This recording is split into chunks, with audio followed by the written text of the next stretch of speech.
অর্ধেকটা সময় কেটে গেছে জীবনটা বুঝতে বুঝতে, আর এখন বাকি অর্ধেকটা সময় কেটে যাচ্ছে বাস্তবতার সাথে লড়তে লড়তে। ভালো থাকতে হলে ইগনোর করা শিখতে হয়, তর্কে না গিয়ে চুপ থাকতে হয়, কারণ পৃথিবীতে সবাইকে খুশি করার দায়িত্ব নিয়ে তো তুমি আসোনি।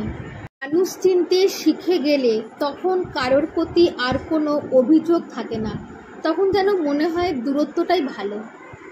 মন থেকে একবার উঠে গেলে যত ভালোই সম্পর্ক হোক না কেন তখন আর কোনো টান থাকে না।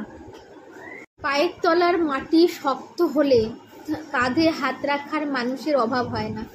দিন পর বুঝলাম যে ভালো ব্যবহার করি বলেই মানুষ আমাকে দুর্বল ভাবে, আর অতিরিক্ত ভালো ব্যবহার কিন্তু নিজের জন্য খুব ক্ষতিকর।